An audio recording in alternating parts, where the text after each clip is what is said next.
as Fulham take all 3 points, beating them by 2-1. Let's just take a look at how things stand then in the Premier League table after that result. Fulham up to 6th. They are 6 points clear of Chelsea, who remain in 10th. For more on this, as promised, back from his holidays, Gab Marcotti joins us, as does Frank Leboeuf. Frank, we've got to start with you with your Chelsea ways. How was that? Well, that's hard to digest, but it's acceptable in a way that I found a better performance that comparing to what we lately watched from Chelsea. There was a lack of efficiency, especially from João Felix, who had lots of chances but couldn't score. He tried hard, maybe tried too hard. That's why he got sent off.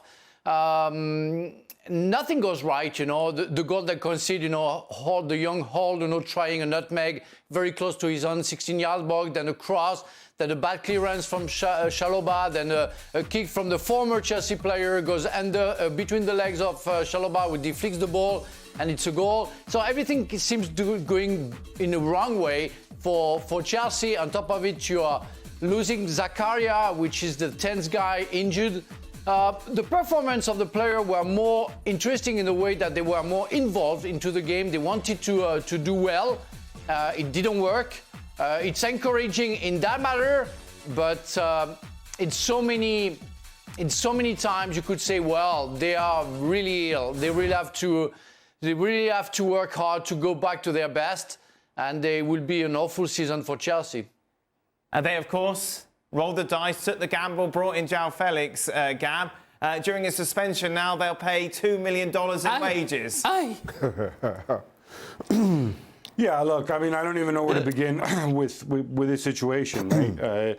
João Felix, obviously a super talented player, but a person who really hasn't harnessed his talent consistently.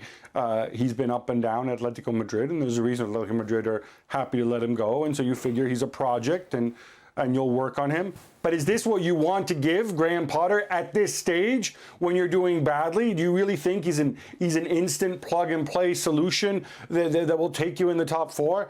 I don't know. It just feels to me, again, that I know they've brought in a technical director and recruitment experts, but to me, this feels like something, what we saw in the summer when, he'd go and have a conversation with an agent, be like, oh, isn't this guy good? Oh, sure, yeah, look, he looks good. Yeah, fine, let's take him. They don't even have an option to make the move permanent with João Felix. They're just chucking a bunch of money at this guy, and now he's gone for 3 games.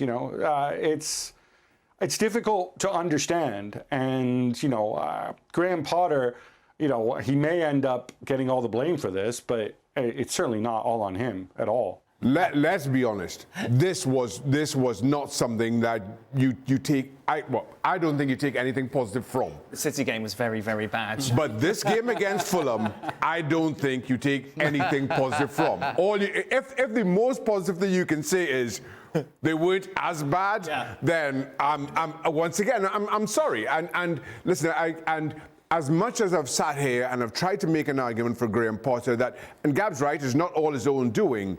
But I am, and I know the City game was very bad, I am really struggling to see Chelsea improve and how that reflects in any way positively on Graham Potter. It's quite something, Frank, isn't it? Because as Shaka kind of alludes to, Fulham beating Chelsea is a big story normally. But it's not a big story now because of what precedes it. We're used to it. That's the level where Chelsea are at the moment. Yeah, that's what it is. That's sad because Fulham didn't beat Chelsea since 2006, I think it is. And you're right, Fulham is 6th or 7th in the league, where Chelsea is 10th. So it's a normal result, which is absolutely a nightmare when you consider it's a derby. And Chelsea have been on the top of that side of London for decades. I think Chelsea played better than Fulham. Even if Xhaka doesn't think it's an improvement, really, you should have seen the game against City. As Dan said, that was an awful game. But we try to find and try to be as positive as we can, because really we are going back to the basics with Chelsea. We saw nothing lately, and we see a little bit of better from that game. It's in terms of willingness. I think I would say Chelsea tried its best, but definitely it's not the Chelsea we know for sure. What happens with Graham Potter, Gab? How close is he to the exit door? Well, if he is, look, I don't know. Given the way Chelsea have operated since Todd Bowley's been in the big chair, I find it unpredictable and really difficult to understand. So anything can happen. That said, I can tell you what I think should happen. And we said it. I don't want to say I told you so, but you have to understand that if you bring in Graham Potter, who's worked in a very specific circumstance in Brighton, where he was playing one game a week, where he could go and he could drill his way of playing into players, where fewer players got injured because they weren't playing as often, where he had a whole recruitment crew above him that he worked with, and he was very settled into that. And you drop him in after a mad summer of spending, where there was no recruitment specialist at the club. It was just Todd Bowley and Thomas Tuchel and agents saying, "Oh, I'll have him. Oh yeah, Cucurella, sure, that's a great idea. Let's go and pay 60-odd million or whatever it was for him." And then you expect Potter to come in and to fix it when he doesn't have time to fix it, when he's not used to working in those circumstances. I don't know. I mean, I genuinely think, unless you believe you're going to get relegated, I'm not sure. I wouldn't make a change now, because I think you have to see what Potter can give you and assess at the end of the season. Unless, the only reason why you make a change is if you say, I'm going to make a change because I'm convinced that if I get XYZ in, then we have a great chance of finishing top four, and that'll bring in revenue, and that's important. Otherwise, logic says you've brought in these recruitment specialists, let them assess what you have, give them time, let them assess Potter, and go and make a decision in the summer. Unless you start slipping down to the relegation zone. I don't think it's going to happen. That's what I would do. I think that's the rational thing. But hey, Todd Bowley's in charge. So who knows? Anything can happen. Maybe he'll bring Romelu Lukaku back now that he's injured. Why not? There's all sorts of craziness that can happen at this club.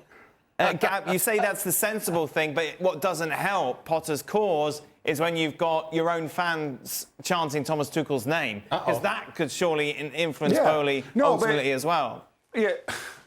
Well, all right. Well, look, I mean, unless he's going to bring back Thomas Tuchel, which I don't think he will. I think this is the as you know, I live a few miles from Stamford Bridge. I go there often.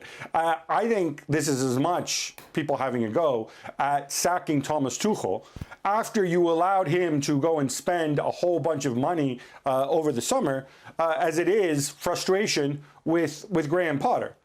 So I think that this is their way of being angry at Todd Bowley and the decisions that were made in getting rid of Tuchel in that way, rather than getting rid of him earlier, rather than bringing Potter in earlier and allowing him to recruit for the type of players, the type of squad he wants. I mean, I think beyond that, people understand. I mean, Frank mentioned it. And what is it, 10 injuries that they've had? They've been working these chaotic circumstances. I think Potter still has to show that, he belongs at this club. But equally, there's so many mitigating circumstances and so many really bad decisions that were made by the people above him and around him. And I also think, this is a squad where we often talk about, losing the dressing room and the leaders and stuff like that. If I were to ask you, other than Mason Mount and maybe one or two others, who are the leaders, who are the big boys in the dressing room who have actual clout? I think you would struggle to come up with names, because it's a bunch of players who are either insecure in the team, or they've just arrived, or they're older and they have expiring contracts. So you don't even have those kinds of figures in the dressing room who can get the manager removed at this stage. So I think it's going to continue. Who's next on the Wheel of Fortune, Gab? Who is Todd Bowley going to bring in between now and the end of the transfer window? I don't know. I love the Nkunku signing. Obviously, that's going to happen in the summer. Supposedly, they got involved with the Mudryk deal, but that doesn't look as if it's more like an expression of interest. That they don't seem to be in the driver's seat. Frankly, bringing in another winger, I don't know what the logic is there. Marcus Thuram would probably be a cheap and cheerful option. At least you would have somebody who, not that he's a genuine center forward either, but you have somebody who can play that position. But right now, I think they can't really catch their breath, because the games are coming so thick and fast. They've obviously brought in younger players. They want to continue. They are committed to that. But I don't think that that's going to give you results right now. Thuram is on a free transfer in the summer, so you can get him for not very much money now. Do you want him to be your center forward? Is he better than Alba in that role? Where does Havertz fit? There's just a lot of questions. What happens when Sterling returns? Just a lot of questions, I think, without answers right now. And it's interesting, Gab brought up the point, and it's something that you made after the Manchester City game, is that there aren't any warriors within this Chelsea side, and Graham Potter needs to pick warriors. But the problem is, he hasn't really got anyone to pick that fills that role, Frank. That's what's lacking right now, and I say that I noticed that the last show that I was involved in, where that's the thing we can maybe change. What we are seeing right now, having players, who are able to mentality of the others. Because even if you sack Potter right now, what's gonna happen with the new coach if the players don't want to run and fight and give their life for the club? It won't change anything. You need somebody at the same level, like Thiago Silva, Mason Mount maybe, because he belongs to that club, Azpilicueta, the captain, of course, to make sure that the players gonna fight very hard and go for it. Otherwise, it's not gonna work. But let's be honest. I think the season is over. I don't see anything coming up with the Champions League. I don't see anything coming up with the Premier League. Of course, they're too far away, and they're out of anything else. So just try to finish well, maybe with Mr. Potter. See if you have any improvement. Make the right choices for the next summer. When I see names like Osimhen being called in Manchester United, why you don't see it at Chelsea? We want to see a striker. But as Gab said, we don't want to see wingers. And we have enough wingers at Chelsea, and it doesn't work. We need somebody capable to put the ball in the net. That's what Chelsea is seeking for years now. Well, thank you very much for watching ESPN on YouTube. For more sports highlights and analysis, be sure to download the ESPN app. And for live streaming, premium content, and let's not forget as well, ESPN FC 7 days a week. Subscribe to ESPN Plus.